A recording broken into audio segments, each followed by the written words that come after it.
Vendredi 17 février et 2023, nous tendons petit à petit aux élections de manière générale, l'élection présidentielle, les élections également législatives. On en parle avec Chris Mukendi, cadre au niveau de l'AFDC. Nous aurions évoqué également un peu de polémique avec cette déclaration des Chadari. Vous savez très bien que le PPRD a boycotté pratiquement ces processus d'enrôlement.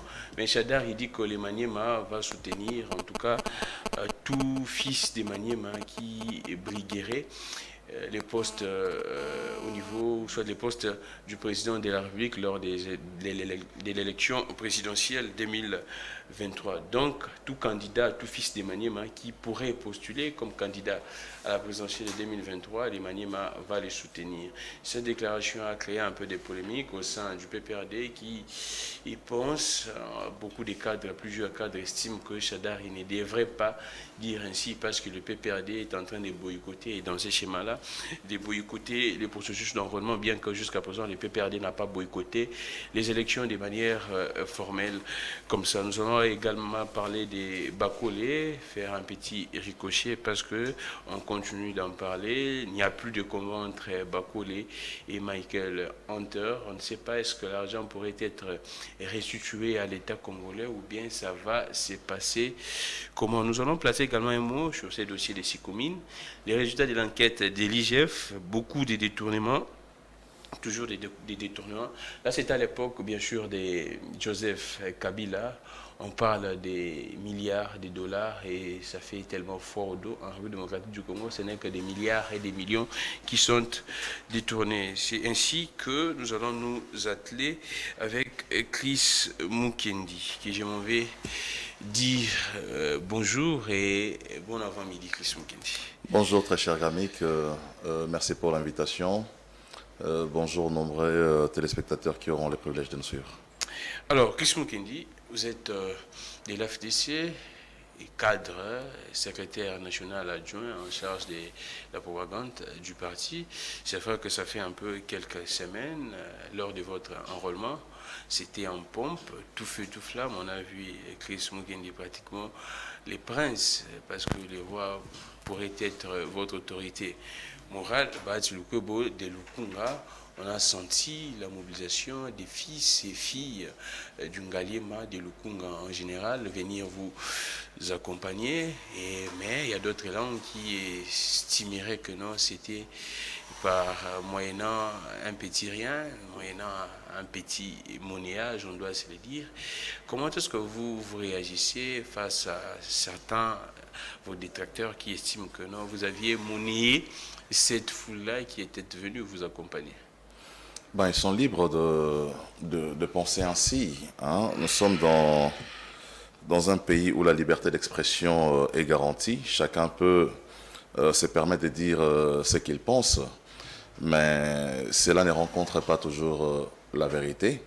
Mais il est clair que lorsque vous organisez une activité de cette envergure-là, ouais, que vous puissiez également y mettre les moyens. Il n'y a aucune activité politique qui n'ait été organisée de cette envergure où vous réunissez plus de 1000 personnes sans que vous n'ayez à débourser $1. Pas du tout. Ah, donc ça fait partie de l'organisation.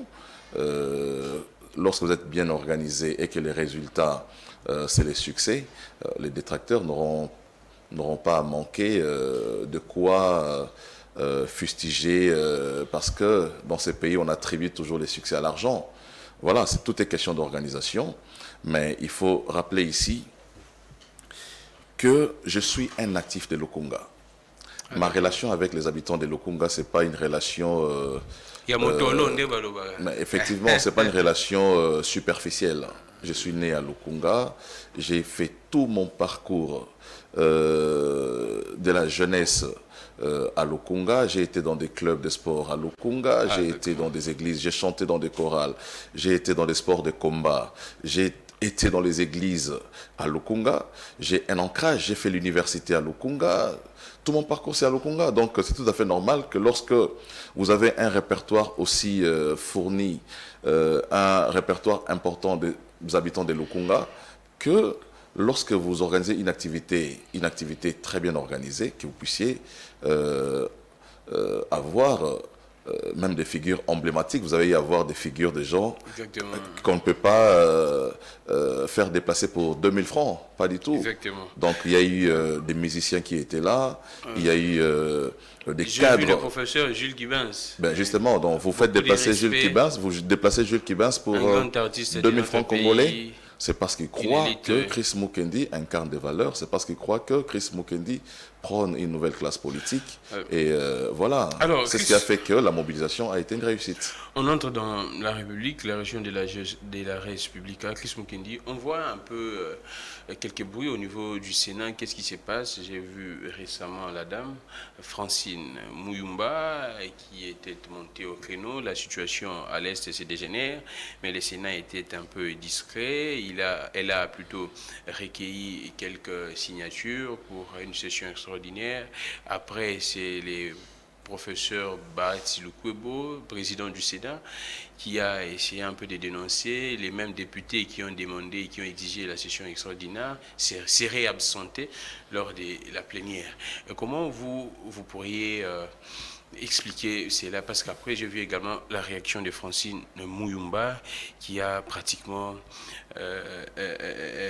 n'a pas reconnu les dires du président Bahati Lukwebo. Pour ceux qui connaissent les pratiques parlementaires et ceux qui ont la maîtrise de la Constitution, ils savent qu'en ce moment, le Parlement se trouve en vacances parlementaires. Exactement. Donc, il n'y a pas de session ni au Sénat ni à l'Assemblée nationale. Ouais. Je peux comprendre qu'il y ait eu une séance de travail entre sénateurs. Mais en termes de session, le Parlement se trouve présentement en vacances.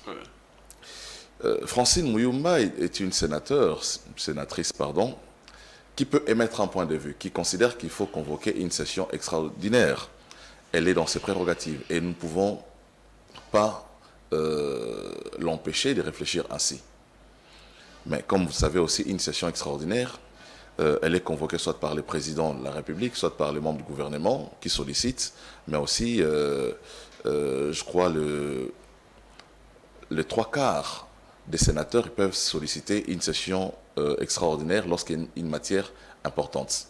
Pour le cas qui nous concerne, Francine Muyumba sollicite qu'il y ait une session extraordinaire pour la situation de l'Est.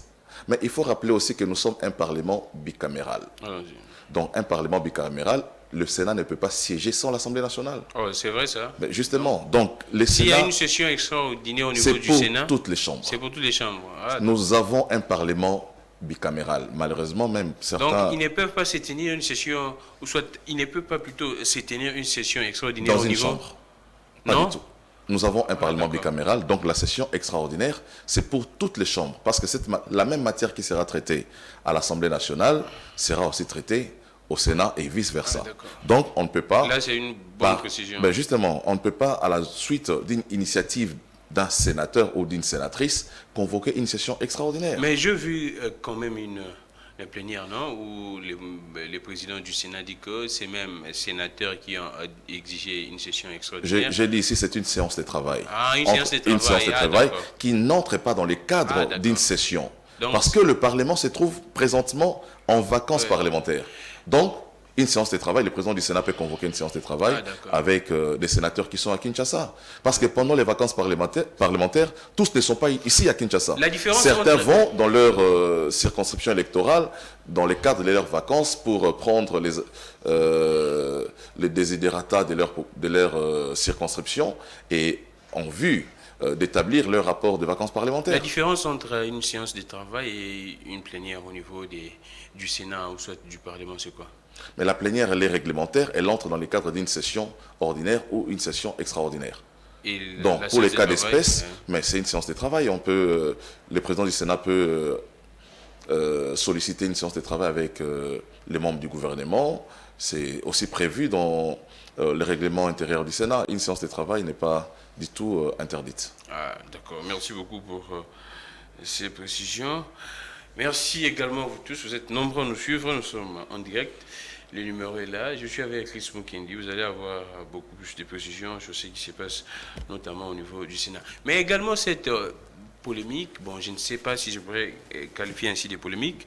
J'ai vu, c'était Akaj qui a essayé de soulever ces points que non, il y a une loi d'habilitation qui a été votée au niveau du Parlement qui donne au gouvernement à l'exécutif les pouvoirs, en tout cas, de légiférer sur certaines matières en attendant les retours des sessions, ou soit les retours des parlementaires. Mais c'est vrai que Francine Mouyumba persiste, insiste. Pour elle, elle pense que c'est vrai qu'il y a une loi d'habilitation votée, mais les parlementaires ne doivent pas, en ces moments où ça brûle à l'Est, rester à la maison. Comment est-ce que vous pourriez expliquer la loi d'habilitation et l'exigence de Francine Mouyumba? Quelles sont les limites de cette loi d'habilitation qui est en cours actuellement au niveau du Sénat, soit du Parlement en général, parce que c'est également au niveau de l'Assemblée nationale? Ben, vous l'avez dit, la loi d'habilitation, c'est une loi qui cède les prérogatives législatives au gouvernement à cause de l'absence ou des vacances qui font que le Parlement ne siège pas. Ça veut dire que c'est le Parlement qui a le pouvoir de légiférer. Les députés et les sénateurs sont des législateurs. Lorsque une loi d'habilitation est votée, les parlements cèdent leur pouvoir de législateurs au gouvernement. Donc le gouvernement devient comme s'ils étaient des parlementaires qui votent. Ordonnance, loi. Non, qui votent à la place du Parlement. Voilà. Les limites, je ne sais pas si c'est établi, mais je crois qu'il y a des matières qui relèvent purement de la compétence des parlementaires qui ne peuvent jamais être cédées aux membres du gouvernement, notamment le vote du budget. Nous avons une session budgétaire à l'Assemblée nationale et au Sénat chaque septembre, et cette matière-là, c'est une matière exclusive du Parlement. Elle ne pourra jamais être traitée par les membres du gouvernement. Comment est-ce que vous pourriez justifier l'insistance de Francine Mouyumba dans ces dossiers? Parce que pour elle, on doit tenir une session extraordinaire. Comment se justifie, en tout cas, cette insistance de Francine Mouyumba pour qu'il y ait une session extraordinaire? Je ne voudrais pas parler de l'ignorance de la loi. Je sais que... Non, j'ai dit, je ne voudrais pas parler de l'ignorance. Je n'ai pas dit je parle de l'ignorance, je ne voudrais pas parler de l'ignorance. Francine, comme j'ai dit, elle est sénatrice. Elle sait que une session extraordinaire, ce n'est pas seulement pour le Sénat. Ce n'est pas seulement pour l'Assemblée nationale. Une session extraordinaire, c'est une session pour les deux chambres. J'ai dit que nous avons un Parlement bicaméral. Voilà. Et l'initiative de la convocation de cette session extraordinaire, c'est une initiative soit gouvernementale, soit du président de la République, soit des deux chambres. Mais pourquoi elle insiste autant? C'est parce qu'elle aime plus nos compatriotes que les présidents. Je ne voudrais pas non plus parler du populisme. Je ne voudrais pas non plus parler du populisme. Hein? Donc, Francine connaît les motivations qui sont les siennes, hein, en voulant à tout prix, en mettant la pression sur la convocation d'une session, qui d'ailleurs, je viens de vous étaler la procédure constitutionnelle telle qu'elle devra se passer. Mais pourquoi je pose la question? Ça reflète un peu, ça donne l'image que les présidents du Sénat ne s'intéressent pas à la situation de l'Est, soit les présidents de ces deux chambres du Parlement, Mbosso et Bati. Ça donne cette impression au niveau de l'opinion que non, le gouvernement n'est pas très impliqué, également le Parlement n'est pas impliqué. Comment est-ce que les gens meurent chaque jour et que le Parlement voyager? C'est ça l'impression que ça donne. C'est pourquoi j'aimerais à ce que vous puissiez éclairer la lanterne. Mais vous savez, les motivations pourront aussi être pécuniaires, parce que vous savez qu'une session... Non, laissez-moi parler. Les motivations pourront aussi être pécuniaires. J'ai dit les motivations, je n'ai pas dit qu'elle manque d'argent, et je ne parle pas d'elle précisément comme ça. Vous savez, nous sommes aujourd'hui les 18 février. Aujourd'hui, les 17 février. Le 17 février. Ouais. Donc le 15 mars, il y a une session ordinaire qui s'ouvre. Dans quelques jours. Voilà. Une session extraordinaire ne peut pas prendre 30 jours. Ouais. Voilà.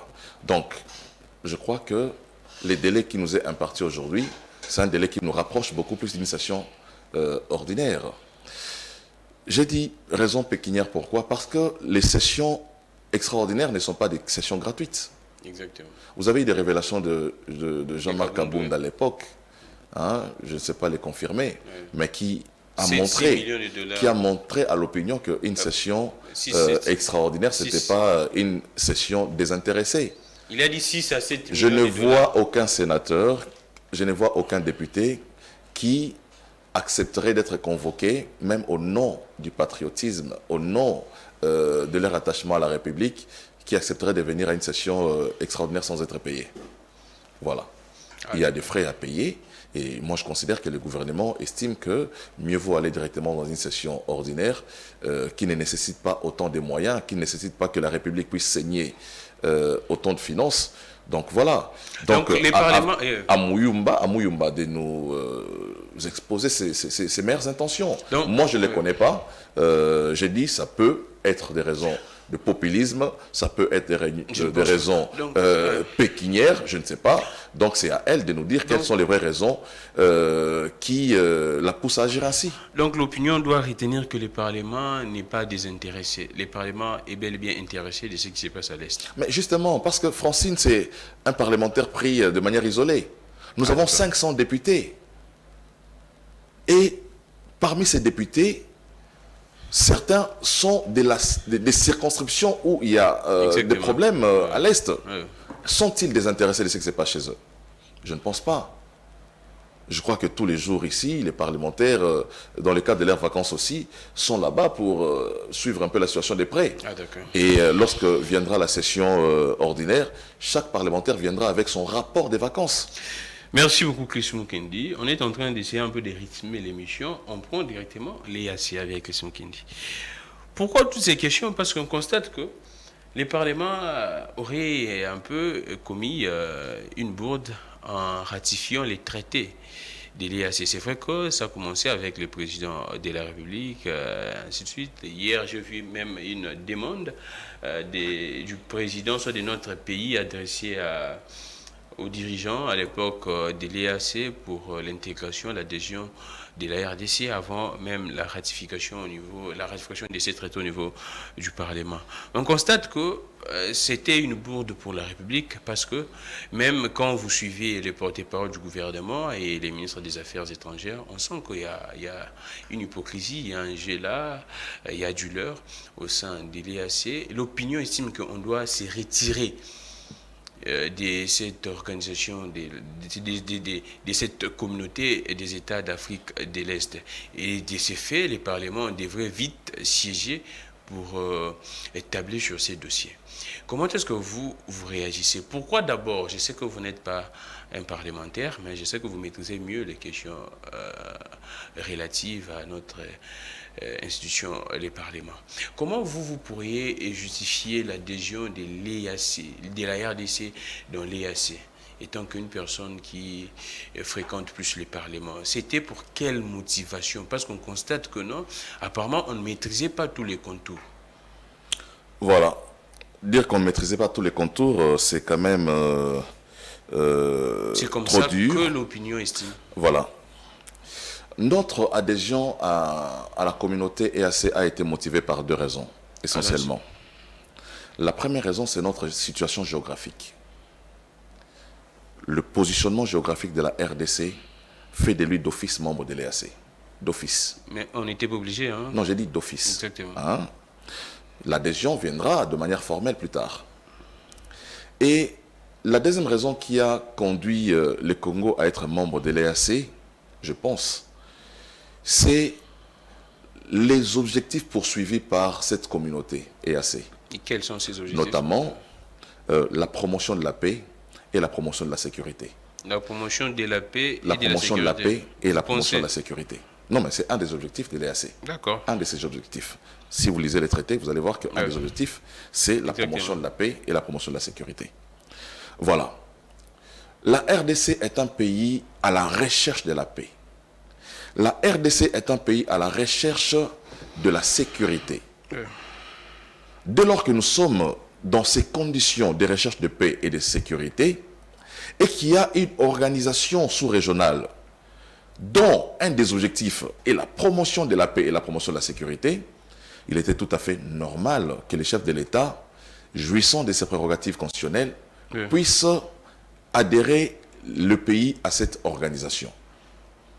C'est en rapport avec les compétences du chef de l'État. Lorsque vous lisez l'article 213 de la Constitution lui confère ces pouvoirs-là de négocier et de ratifier des accords. Voilà. Il a joué sa partition. Mais maintenant, l'évaluation que nous faisons de notre présence au sein de l'EAC nous permet d'établir aussi des faiblesses de cette organisation. Exactement. Après déjà presque une année. Voilà. Donc ça nous permet d'établir des faiblesses. Il revient maintenant au gouvernement, au chef de l'État, de pouvoir évaluer l'impact de notre présence dans cette communauté. Cette communauté nous a-t-elle aidé à atteindre notre objectif, oui ou non? Si c'est oui, très bien. Nous allons justifier davantage notre raison d'y rester. On aimerait avoir votre analyse. Si c'est non, j'en viens.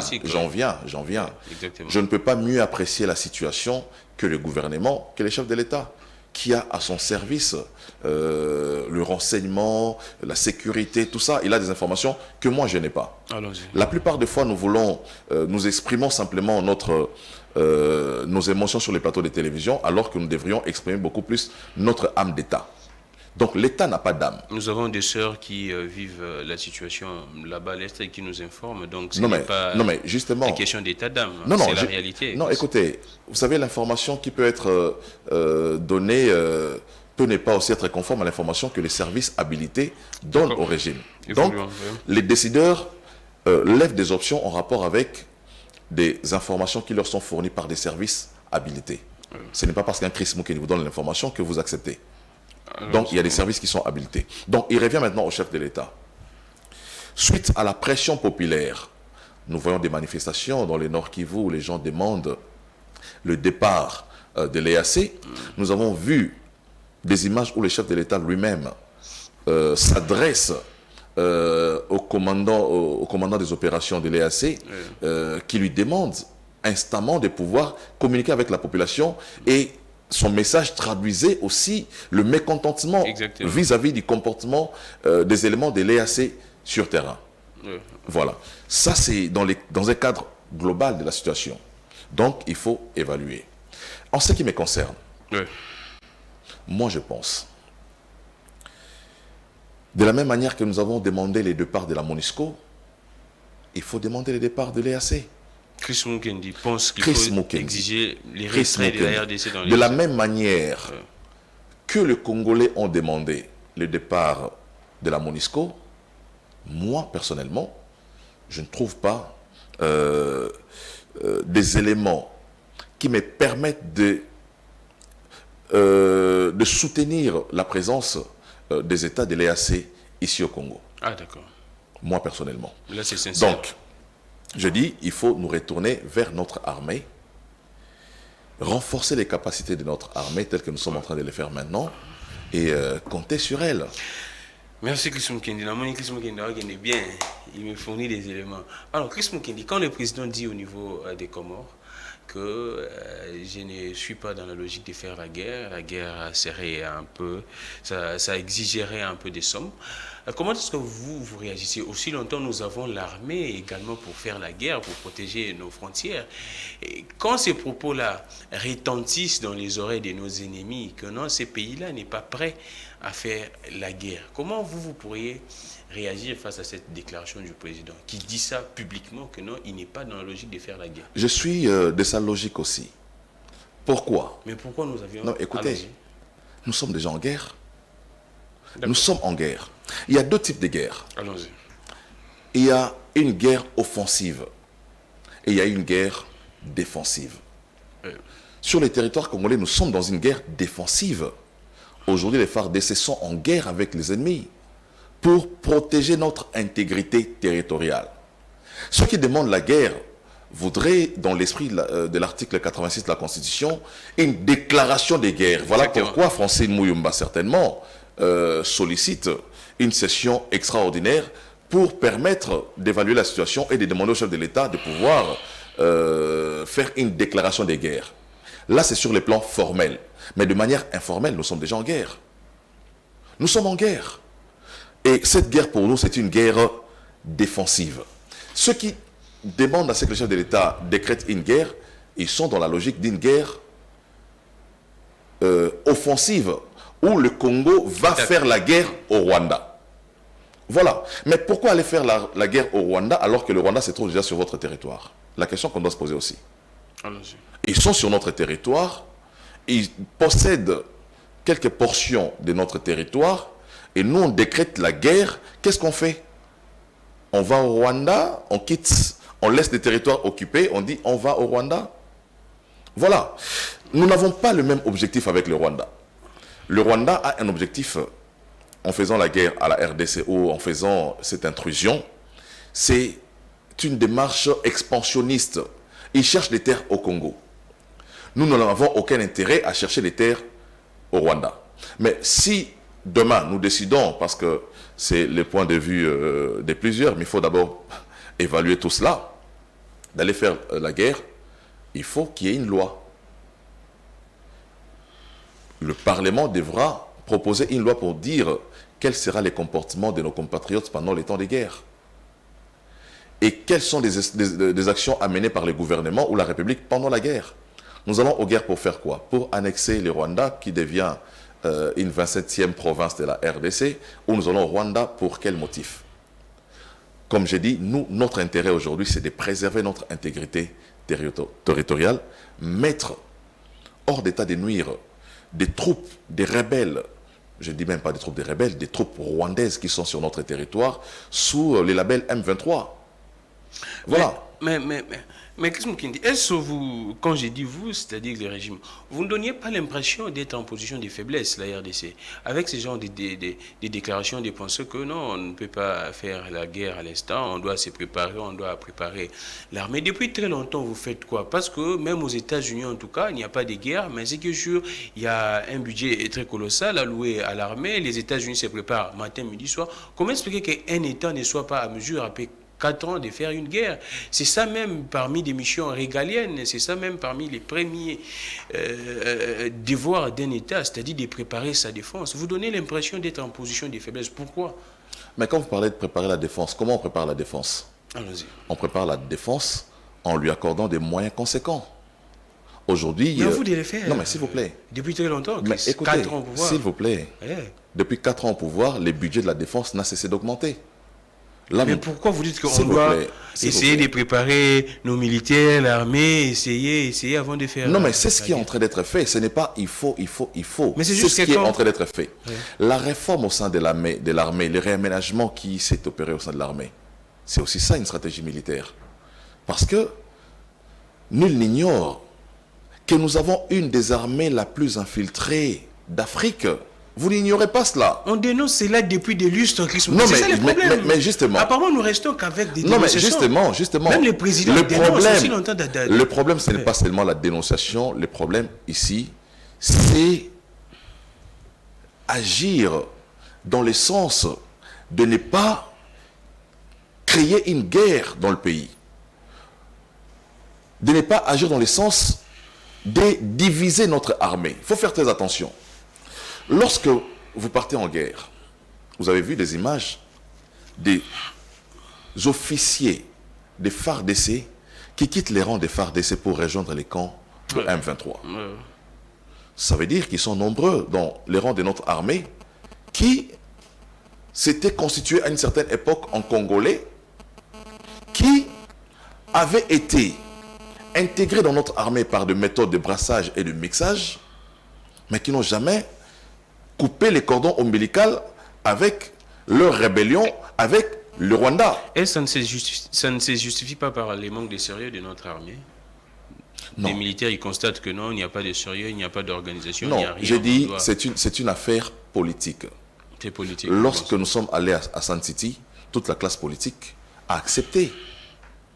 Tous ceux qui ont été à Sun City ont accepté le brassage, ils ont accepté le mixage. C'est comme ça que on retrouve dans les rangs de notre armée aujourd'hui des personnes à nationalité douteuse qui aujourd'hui travaillent pour le Rwanda. Donc, aller en guerre avec une armée aussi infiltrée, mais en mal les stratégies militaires que vous allez adopté met en mal même la vie et la survie des militaires congolais. Vous partez en guerre avec quelqu'un, vous êtes dans le même rang, qui vous poignarde dans les dos, alors qu'il est en train de défendre la cause du pays voisin. Alors, donc, je crois que c'est une des raisons pour laquelle le chef de l'État a appelé à une mobilisation générale. Il a appelé la jeunesse à pouvoir rejoindre l'armée.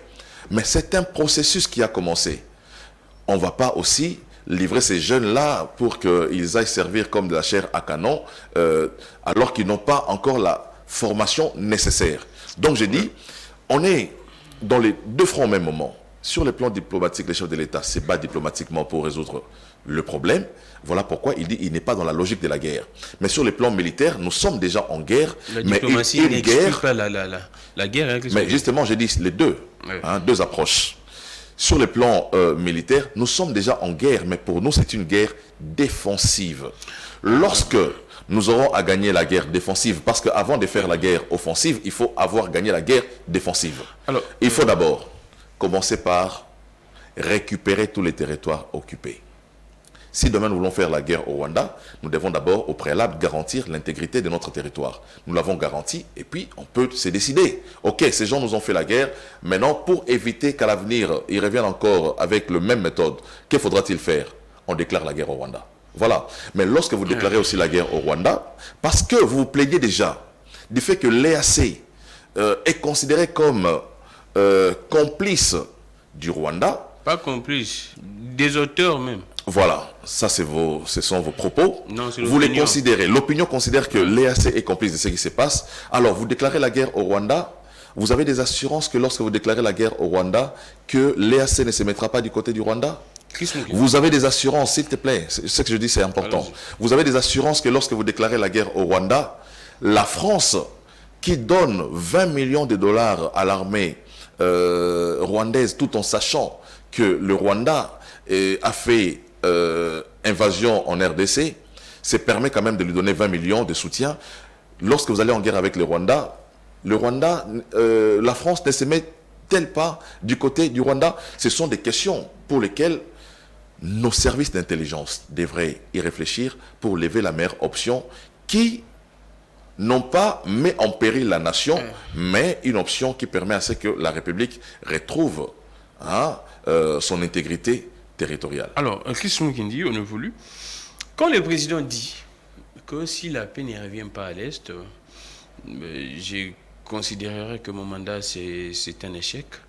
Jusqu'à présent, il n'y a pas de paix à l'Est. On peut dire que jusqu'à présent, le président échoue. Si on doit se baser sur les propos du chef de l'État, parce que vous savez, l'État, ce n'est pas seulement la sécurité. On se base sur les propos du président. Non, je suis en train. Non, ça c'est le président. Oui, exactement. Dans sa peau de président, c'est tout à fait normal qu'il le dise ainsi. C'est-à-dire? Non, mais il incarne l'unité nationale. Exactement. Voilà, donc dans le cas de l'unité nationale, même dans le corps humain, lorsque votre doigt se sent malade, tout le corps est malade.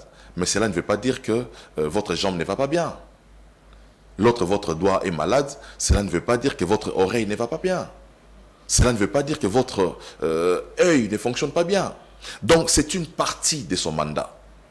Lorsque le chef de l'État dit qu'il se sentira président de la République lorsque la paix reviendra, exactement, ça veut dire qu'il est engagé fermement, résolument à pouvoir répondre aux attentes de toute la République. Donc, ce n'était qu'une manière de s'exprimer. Il n'y a rien de... Non, en fait, il y a plusieurs manières d'apprécier un mandat. C'est le chef de l'État. Le président l'a dit. Hein. Non, mais le président l'a dit. Il apprécie son mandat. Mais, avec la paix de l'Est. Non, mais justement, c'est un des facteurs. Pas un des facteurs. Non, pour lui, c'est ça son mandat. C'est un des facteurs. Là, c'est selon vous. C'est un des facteurs qui entre dans les mandats. Le mandat, il est économique. Le mandat, il est politique. Le mandat, dans le cadre du bilan, il est social. Vos explications bien les propos du président. Mais justement, lorsque le président dit une phrase ou un mot, ça doit être expliqué aussi à la population pour que les gens en comprennent les contenus. Donc aujourd'hui, lorsque le chef de l'État hérite de la gestion du pays, il hérite le pays avec tous ses problèmes. Et il se bat pour résoudre chacun des problèmes. Pour ceux qui ne sont pas directement concernés par la partie Est de la République, je dis que tous les Congolais sont concernés, mais dans chaque coin du territoire, dans chaque coin du pays, il y a des problèmes spécifiques. Pour les cas de l'Est, le problème spécifique de l'Est, c'est l'insécurité. Dans d'autres coins, leur problème spécifique, ce n'est pas l'insécurité. Et dès lors que le chef de l'État a répondu à leurs attentes, pour eux, le chef de l'État a réussi. Mais le chef de l'État lui-même, il dit pour lui, sa réussite, c'est l'instauration de la paix. Voilà, c'est lui qui apprécie. C'est lui qui apprécie, et je ne parlerai pas à sa place de ce point de vue-là. Mais j'ai dit, il faut prendre le mandat dans sa globalité. Parce que le chef de l'État, en héritant les pays, n'était pas venu pour résoudre que le problème de l'Est. Il a pris la gestion du pays pour résoudre tous les problèmes du Congo. Donc voilà. Merci beaucoup, Chris Mukendi. On fait une petite pause. Vous êtes économiste de formation. C'est vrai, beaucoup de connaissances sur les finances publiques. La définition simple du détournement, c'est quoi, Chris Mukendi? Définition simple du détournement. Oui. Voilà, on vous donne 1000 francs congolais pour acheter des stylos, vous achetez un crayon, c'est un détournement. On vous donne 1000 francs congolais oui. Pour acheter des stylos. Vous achetez les crayons, c'est un détournement. Alors, merci beaucoup Chris Mukendi pour la réponse. Là, c'est en tout cas, là même un élève comprend, même un bébé. Hervé, je t'ai envoyé une image. Vous prenez cette image, s'il vous plaît, en tout cas, c'est vrai qu'un peu en retard, mais vous prenez cette image. On parle des Bakole. On va illustrer cette image où vous allez voir les libellés de ces combats de M. Martin Bakole. Les libellés où on écrit, il y a vraiment l'intitulé Ministère des Sports et Loisirs, état des sommes à liquider, numéro 021/01 et cabinet ainsi de suite, relatif à l'organisation du combat de boxe opposant les champions du monde Martin Bakole Ilunga à l'américain Michael Hunter au Royaume-Uni. Les frais est $100,000. On a écrit les libellés, organisation du combat de boxe Martin Bakole contre Michael Hunter. Signé le 30 janvier 2023 par Serge Nkonde. On va vous illustrer cette image pour preuve. Chris Mukendi, partons de cette définition. Aujourd'hui, même le monsieur en question a confirmé, les challengers, Michael Hunter a confirmé qu'il n'y a pas de combat. Il n'y avait rien de prévu entre lui et Bakole. Bakole avance que non, le monsieur a fui le combat. Comment vous pourriez réagir, partant de votre définition, que non, si on vous donne X pour acheter du stylo, vous achetez du crayon, c'est le détournement. Donc, partant de cette définition, on pourrait dire que Martin Bakole aurait détourné de l'argent de la République. Vous savez, on parle des détournements, c'est une expression qu'on utilise dans les finances publiques. Alors, allons-y. Voilà, on ne peut pas parler de détournement dans un cadre qui n'est pas un cadre institutionnel. Ah, d'accord. Voilà, ce que Martin Bakole a fait, il faut trouver une autre expression, ça peut être de l'escroquerie. De l'escroquerie. Ça peut être de l'escroquerie. Ah, d'accord, merci beaucoup. Voilà, mais moi je voudrais établir des responsabilités ici, allons-y, en rapport avec ce qui s'est passé. Nous avons une fédération de boxe au Congo. Oui. La fédération de boxe, c'est une fédération nationale Oui. qui est en contact avec des fédérations internationales de boxe. Lorsque un match de boxe est fixé et que un de nos compatriotes, Bakole, doit être dans un combat avec un autre boxeur, il revient à la fédération de boxe de pouvoir initier les dossiers. Ce n'est pas un dossier initié individuellement par l'athlète. Il faut que cet athlète-là soit d'abord au préalable identifié comme un athlète congolais. Bakole fait une démarche unilatérale. Lorsque Bakole fait sa vidéo et que le ministère des Sports se décide de pouvoir les soutenir, le mieux pour le ministère des Sports serait de pouvoir entrer en contact avec la fédération des boxe. Ce qui n'a pas été le cas. Voilà là où le bas blesse. Parce que... Et un ministre qui agit ainsi, on pourrait les qualifier. C'est ça les documents que les ministres avaient signés, les documents où il y a les libellés même. Et comment est-ce qu'on peut qualifier... Le sous-bassement du document du ministre devait être le document qui est venu de la fédération, de boxe. Ça ne devrait pas venir des Bakole. Avant que le ministre ne puisse engager les bons de décaissement pour le montant de 100 000 $, il aurait fallu que les documents du ministre qui autorisent les paiements puissent avoir pour soubassement les documents de la fédération de boxe. Existe-t-il au Congo une fédération de boxe, oui ou non? Oui. Il en existe. Donc, procéder ainsi pour le ministre, c'est une faute lourde. Une faute lourde. C'est une faute lourde. C'est une faute, je ne voudrais pas parler de l'incompétence ici. Parce que c'est un mot qui se prononce aujourd'hui facilement. J'ai dit c'est une faute. Il pourrait être une faute, qualifié d'incompétent. J'ai dit c'est une faute lourde. Parce que on ne peut pas décaisser de fonds de la République qui constituent les fonds de chaque Congolais de cette manière-là aussi légère. Aussi légère. Aussi légère. Donc, il y a la responsabilité du ministre qui est engagé dans cette affaire, mais aussi, j'ai vu dans les images, déjà, je ne peux pas comprendre qu'un boxeur internationalement connu comme Bakole ne puisse pas avoir un compte bancaire.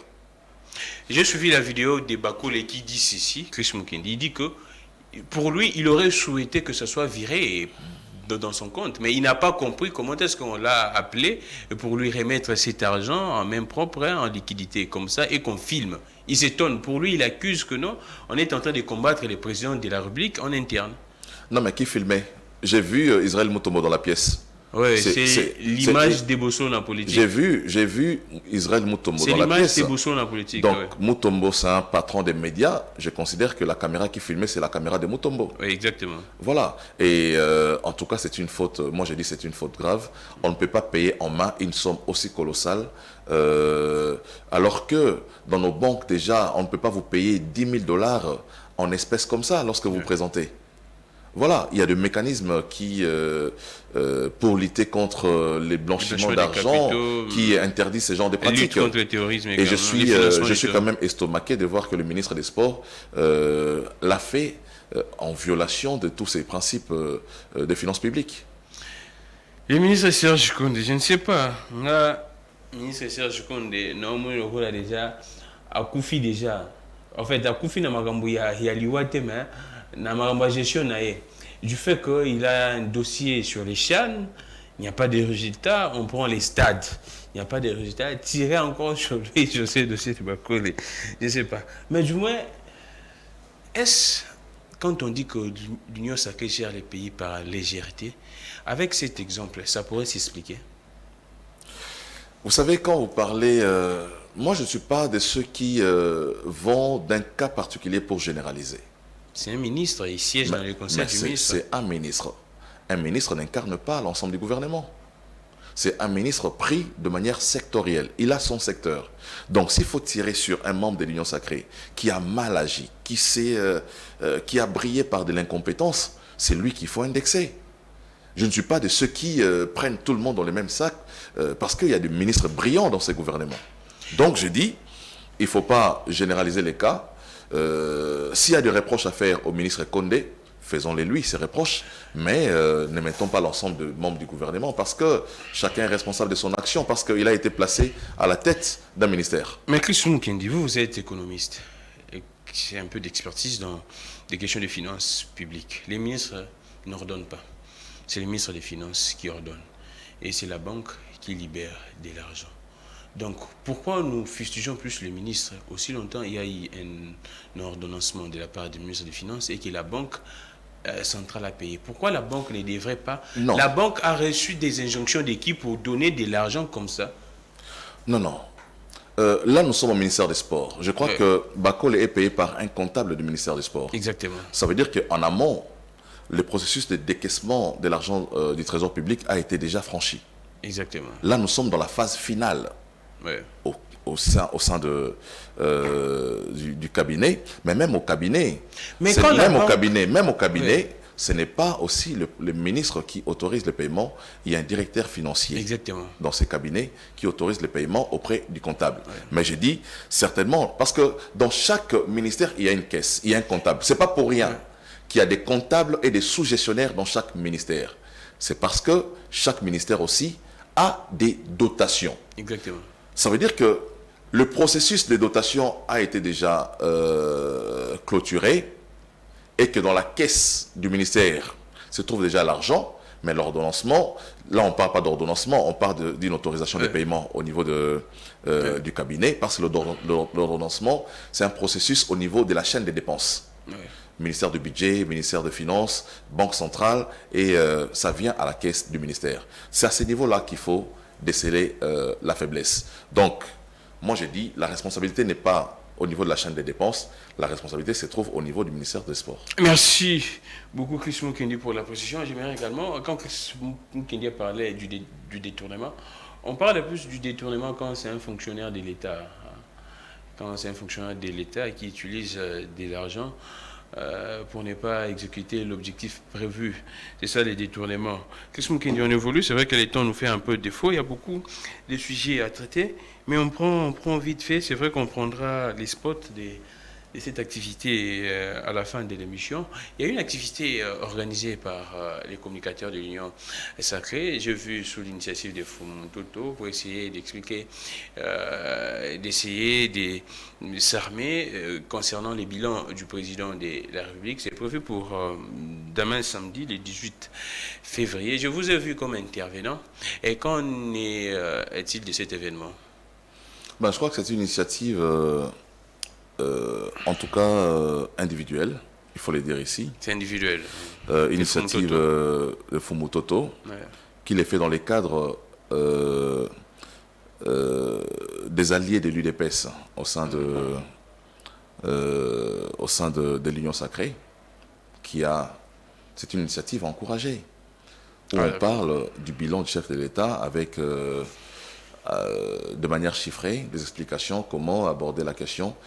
C'est une séance de travail que moi j'encourage personnellement. Ah, vous serez là Je serai là. Je confirme ma présence parce d'accord. que j'ai été désigné aussi pour intervenir. Donc je serai un des intervenants au cours de cet échange-là et que j'encourage. C'est une très belle initiative qui permet à ce que les communicateurs émettent sur la même longueur d'onde sur des questions de bilan. Ça permet la cohésion entre communicateurs, ça permet de fédérer les langages sur des questions aussi statiques et techniques. Hein. Vous savez, tout le monde n'est pas technicien. Lorsqu'il s'agit des questions techniques, il faudrait en tout cas que les éléments de langage soient mieux compris par tous. Merci beaucoup. La presse est également invitée et tous les communicateurs de l'Union Sacrée, ce sera pour demain à partir des 10h juste au siège de la salle de réunion des FPAU, Force politique et sociale alliée de l'UDPS sur boulevard Triomphal, en diagonale, en illustration, l'image est là. Merci beaucoup à Hervé. Et là, c'est Fumutoto qui organise en tant que porte-parole des forces politiques et sociales alliées de l'UDPS, qui organise, et également membre de l'Union Sacrée, qui invite tous les communicateurs qui sont là et plusieurs autres. C'est samedi 18 février 2023 pour une séance de travail concernant les bilans du président, comment présenter les bilans du président avec des données chiffrées, également les résultats de tout ce qui se passe au niveau des institutions de la République. Là, vous voyez les animateurs des institutions et également les perspectives pour le deuxième mandat du président de la République. Les intervenants, Maître Joe Mukuna, il est là, également Thierry Monsenepo, je vois également Maïs Chibangou, Maître Gédéon Kolela, Donald Kabasele, Maître Chris Mukendi est là, Maître Magali Dossi, Karine Poueke est là, je vois également Maître Franck Kalolo, Maître Joël Kitenge, Maître Richard Mpinda, je vois également Maître Wilson Munzemba, je vois Maître John Kankonda, également Médard Kankolongo, Roger Baka également, je vois, bon c'est ça, et lieu, salle des réunions FPAU sur boulevard Triomphal en diagonale du palais du peuple. Alors, 10h, juste la rigueur de l'heure, la ponctualité est démise.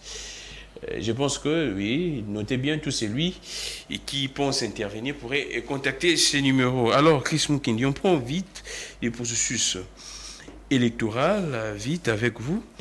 Comment est-ce que, de plus en plus, il y a des rumeurs qui circulent que non, ça pourrait être un peu techniquement très difficile d'avoir des élections. C'est vrai que le président a rassuré l'opinion.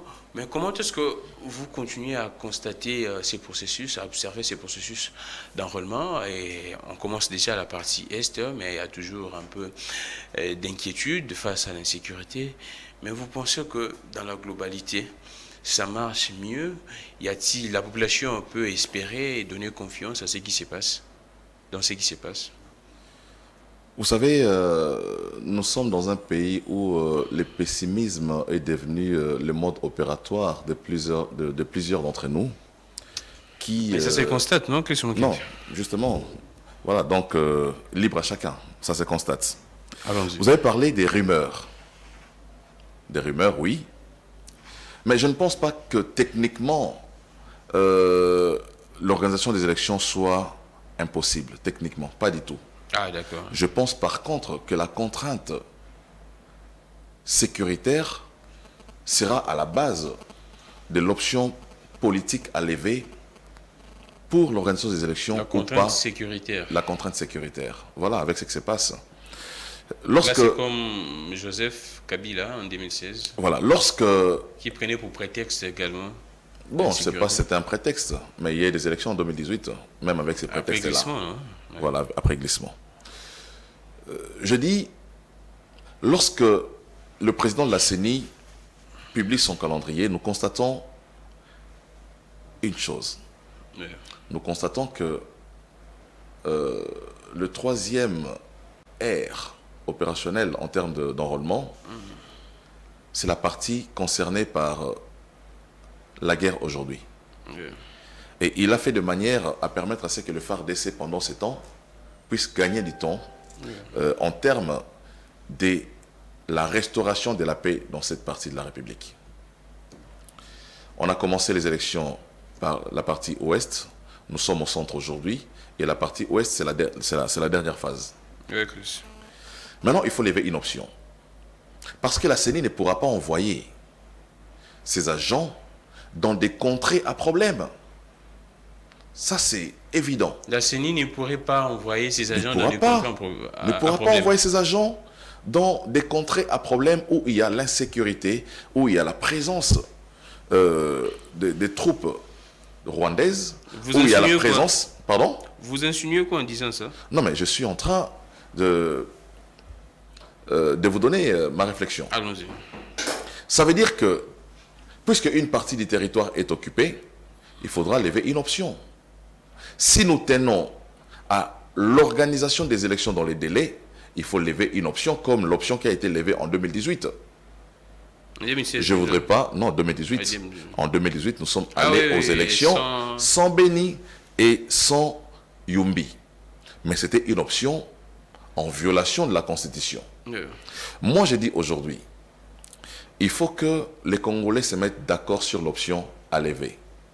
Sommes-nous d'accord pour aller aux élections en sacrifiant une partie de notre territoire ou voudrions-nous d'abord finir avec des questions d'insécurité et penser élection après? C'est une option qui devra être décidée par l'ensemble de la classe politique. L'opposition dit non dans tout. Voilà. Déjà.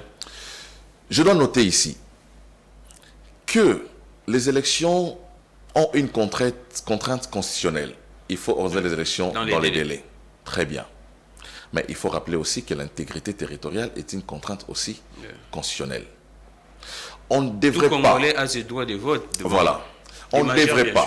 Moi, je pense qu'on ne devrait pas organiser des élections dans les pays tout simplement pour satisfaire les égos de ceux qui voudraient devenir député national, député provincial, devenir président de la République. Tout en léguant à la République un pays divisé, un pays en tout cas fragmenté. Voilà pourquoi j'ai dit, il faut que l'option soit levée. Moi, je suis pour que nous puissions prioriser des questions de paix. Ça, c'est mon point de vue. Mais ce n'est pas le point de vue de l'ensemble de la population, parce que chacun a sa motivation. Il y a ceux qui voudraient devenir député à tout prix. Il y a ceux qui voudraient devenir remplacer Tshisekedi à tout prix. Peu importe la situation que le Congo traverse. Ouais. Mais est-ce cela la priorité pour le Congo aujourd'hui? Donc j'ai dit, il faut que l'ensemble de la classe politique se mette ensemble pour lever la meilleure des options qui conforte tous les Congolais. Merci beaucoup, Chris Mukendi. Hervé, j'essaie. Mais Chris Mukendi, on parlait très vite, c'est de l'actualité également. Comment réagissez-vous face à cette enquête de l'IGF, Jules Alinguete, sur... c'est vrai que là, j'annonce également, Jules Alinguete initie une mission auprès du ministère des Sports et Loisirs, de la Banque centrale du Congo et du Stade des Martyrs. Objectif, contrôler la destination des fonds décaissés du Trésor public du 1er janvier 2022 à ce jour pour la réhabilitation du Stade des Martyrs. Établir la liste des prestataires et des fournisseurs bénéficiaires des paiements effectués, vérifier les niveaux d'exécution physique et financier des travaux et établir des responsabilités. Les dossiers s'y combinent. L'IGF fait... Enfin, l'IGF ressort les résultats de l'enquête. Si commune sous Joseph Kabila, où on constate que la RDC n'a rien gagné. Les peu que la RDC a gagné, et c'est invisible. C'est-à-dire, on accuserait, on est en train déjà de voir des caciques, des animateurs de l'ancien régime. Vous savez, moi je suis tout à fait d'accord avec le travail que l'IGF fait. Je salue le travail que l'IGF fait depuis sa réhabilitation par le chef de l'État. Mais de notre côté, je suis déçu de la justice de notre pays. On parlerait de 822 millions de dollars en infrastructure reste invisible. Parce que l'IGF établit les responsabilités. L'IGF produit des rapports qui indiquent clairement ce qui a été détourné et ce qui a été utilisé. Mais malheureusement, la justice n'accompagne pas l'IGF, qui aujourd'hui est exposé. Lorsque l'IGF indexe par exemple, M. Grameen Kangi, comme étant... Non, pas moi. Non, c'est juste un exemple. Un autre exemple. Voilà, donc c'est le nom qui m'est venu à l'esprit. Grameen se sent en insécurité. Grameen se sent en insécurité vis-à-vis de l'IGF et vis-à-vis des poursuites judiciaires. Et malheureusement, pendant ce temps, la justice ne prend pas les relais du travail qui a été fait par l'IGF. Ce qui expose le travail de l'IGF, ce qui discrédite et décourage le travail qui est fait par l'IGF, parfois, je pense, ils se sentent découragés et non motivés. Tout simplement parce que la justice ne les accompagne pas. Donc moi, j'ai dit, il faut qu'il y ait un travail qui doit être relayé. C'est un travail de la justice. L'IGF fait très bien son travail. Si des personnes se sentent citées abusivement par l'IGF, ils devraient en principe, devant la justice, rétablir la vérité. Mais une justice qui malheureusement n'arrive pas. Merci beaucoup Chris Mukendi. C'était un plaisir de recevoir Chris Mukendi. Cadre au niveau de l'AFDC, secrétaire national adjoint en charge de la propagande, de ces grands partis politiques de M. Modeste Baït-Loukou, les professeurs. Il y a également la grève des professeurs au niveau des universités. On devrait en parler, mais les temps, un peu beaucoup d'actualité. Vous savez, mais retenez que les enseignants ont entamé, les professeurs d'université ont entamé la grève sèche et la date limite n'est pas connue jusqu'à présent. Il y a également un communiqué écologique. Je ne sais pas, Hervé, si nous pourrions voir cette image. Cette image, oui. Et les décès de Maître Christophe Bossembe et la sœur au président du CESAC, Christian Bossembe. La famille du bâtonnier Bossembe Philippe a la profonde douleur d'annoncer aux amis et connaissances la disparition inopinée de sa fille, Maître Christophe Bossembe, suite à une courte maladie à Kinshasa, c'est 15 février 2023 à la clinique Ngalima Center. La veillée mortuaire de la défunte a lieu à Kinshasa ce dimanche 19 février courant dans la salle Kofi, 6 avenue, vous connaissez bien la salle Kofi, et quartier Sosimat dans la commune de la Gombe. Et lundi 20 février, toujours courant, c'est lundi 20 février après le dimanche, la levée du corps de notre regretté Maître Christophe Bossembe aura lieu après prière et dépôt des gerbes des fleurs à la morgue de l'hôpital du cinquantenaire, suivi de l'inhumation au niveau des nécropoles entre ciel et terre. Des retours du cimetière, un bain de consolation sera disponible dans la même salle. Pour la famille bâtonnier Bossembe, paix à l'âme de Maître Christophe Bossembe, vous voyez l'image, la sœur pratiquement du président du CESAC, Christian Bossembe, toutes nos condoléances. Et un mot, Chris Mukendi, on finit. Je présente mes condoléances au président Christian Bossembe et nous lui témoignons de notre solidarité. Merci beaucoup Chris Mukendi, merci à Réveil, merci à Sam, merci à Belgodor, merci à Joe, merci également à Lungela, merci à Charlie qui était également là, qui la rediffusion, vous connaissez exactement l'air, également relais YouTube Peter Tieni RDC. Que le Dieu de toutes les inspirations continue de nous inspirer et de vous inspirer également. Le numéro est là. Merci beaucoup pour tous vos appels. Lubumbashi, Kolwezi, Lualaba, merci pour tous vos appels. L'Est du pays également, Congo central, ici à Kinshasa, même n'en parlons pas. Je suis Gamik Legrand, on se retrouve prochainement et en tout cas très prochainement dans quelques heures. Au revoir.